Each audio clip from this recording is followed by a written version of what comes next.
శ్రీకాకుళం జిల్లాలో సార్వత్రిక ఎన్నికలు ప్రశాంత వాతావరణంలో నిర్వహించడానికి అన్ని రకాల ఏర్పాట్లు పూర్తి చేశారు. ఎన్నికల ప్రచారాల కోసం భారత ఎన్నికల సంఘం నియమ నిబంధనల మేరకు ఆయా రాజకీయ పార్టీలు, అభ్యర్థులు ముందస్తు అనుమతి పొందాల్సి ఉంటుంది. శ్రీకాకుళం జిల్లా జాయింట్ కలెక్టర్ ఎం. నవీన్ రాజకీయ పార్టీల ప్రతినిధులతో ఒక సమావేశం ఏర్పాటు చేసి ఎన్నికల సంఘం మార్గదర్శక సూత్రాలు వివరించారు.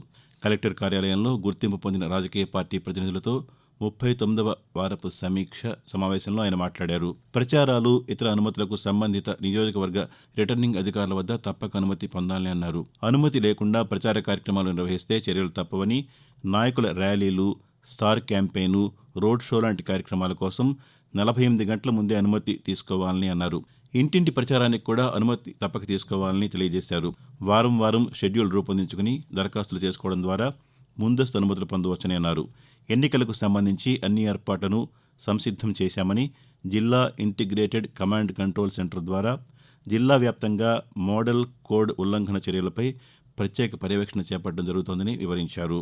గత ఏడాదిన్నర కాలంలో కొత్తగా 2,84,705 ఓటరు గుర్తింపు కార్డులను ముద్రించామని, వాటిలో 98% పంపిణీ పూర్తి చేశామని అన్నారు.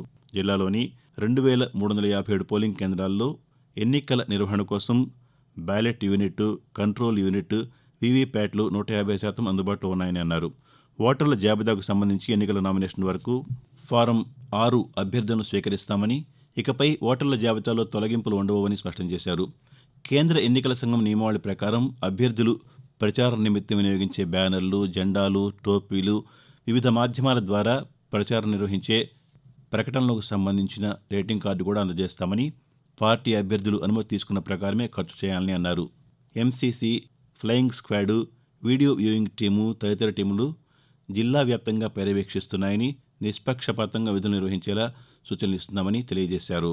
శ్రీకాకుళం జిల్లాలోని 8 నియోజకవర్గాల్లో నిర్వహిస్తున్న వివిధ రాజకీయ పార్టీల ప్రచారాలకు అనుమతులు తప్పనిసరిగా ఉండాలని జిల్లా కలెక్టర్ డాక్టర్ మంజీర్ జిలానీ సమూన్ వెల్లడించారు. అనుమతులు లేకుండా ఎన్నికల ప్రచారాలు చేపడితే కేసు నమోదు చేస్తామన్నారు.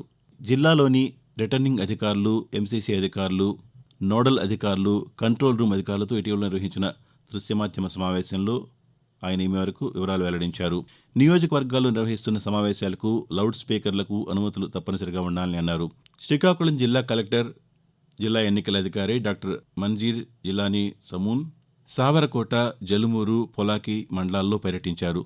సారవకోట, జలుమూరు, పొలాకి మండల తహసీల్దార్ కార్యాలయాల్లో ఎన్నికల ఏర్పాట్లపై ఆరా తీశారు. జలుమూరు, పొలాకి మండలాల్లో పోలింగ్ స్టేషన్లు సందర్శించారు. అలాగే జలుమూరులో ఎఫ్ఎస్టీ బృందాల పనితీరును పరిశీలించి అనంతరం సంబంధిత అధికారులకు కీలక సూచనలు చేశారు. ఈ సందర్భంగా కలెక్టర్ మాట్లాడుతూ కేంద్ర ఎన్నికల సంఘం దిశానిర్దేశాల్లో ఎటువంటి తేడా వచ్చినా అందుకు సంబంధిత అధికారులు బాధ్యత వహించాల్సి ఉంటుందని హెచ్చరించారు. ఎలక్ట్రానిక్ ఓటింగ్ యంత్రాలు పటిష్టంగా పనిచేసే విధంగా ముందుగానే తగు ఏర్పాట్లు చేసుకోవాలని, పోలింగ్ కేంద్రాల వద్ద పటిష్ట బందోబస్తు ఉండాలని సూచించారు. ఎన్నికలు సజావుగా నిర్వహించేందుకు ప్రజలు స్వేచ్ఛగా, నిర్భయంగా తమ ఓటు హక్కు వినియోగించుకునేందుకు పటిష్టమైన భద్రతా చర్యలు తీసుకుంటున్నామని కలెక్టర్ వివరించారు. ప్రస్తుత వేసవి కాలంలో శ్రీకాకుళం జిల్లాలో తాగునీటికి ఎటువంటి కొరత లేకుండా ముందస్తు చర్యలు చేపట్టాలని, ప్రజలు వడదెబ్బ బారిన పడకుండా తగు ఆరోగ్య జాగ్రత్తలు తీసుకునేలా అవగాహన కల్పించాలని జిల్లా కలెక్టర్ మంజీర్ జిలానీ అధికారులను ఆదేశించారు. ఇటీవల శ్రీకాకుళం కలెక్టరేట్ సమావేశ మందిరంలో తాగునీటికి ఎటువంటి కొరత లేకుండా వేసవి, వడదెబ్బ ముందస్తు చర్యలపై జిల్లా కలెక్టర్ అధికారులతో సమన్వయ కమిటీ సమావేశం నిర్వహించారు. సమావేశంలో ఆర్డబ్ల్యూఎస్-ఎస్ఈ శ్రీనివాసరావు జిల్లాలో బోర్వెల్లు, పంపులు, రిజర్వాయర్లలో నీటి నిల్వలు తదితర వివరాలు వెల్లడించారు. జిల్లా కలెక్టర్ దృశ్య మాధ్యమం ద్వారా మండల స్థాయి అధికారులతో వేసవి ఎద్దడిని అధిగమించేందుకు చేపడుతున్న పనులపై సమీక్ష నిర్వహించారు. అలాగే జిల్లాలో మండలాల వారీగా నీటి నిల్వలకు చేపట్టే పనులపై, సమస్యాత్మక గ్రామాలపై ఆరా తీశారు. ఈ సందర్భంగా కలెక్టర్ మాట్లాడుతూ రానున్న 2 నెలల పాటు అధిక ఉష్ణోగ్రతలు నమోదయ్యే అవకాశం ఉందని, దీనిపై ప్రజలు జాగ్రత్తలు తీసుకోవాల్సిన అవసరం ఉందని అన్నారు. ప్రజలు వడదెబ్బ బారిన పడకుండా తగిన జాగ్రత్తలు తీసుకునేలా అధికారులు అవగాహన కల్పించాలని అన్నారు.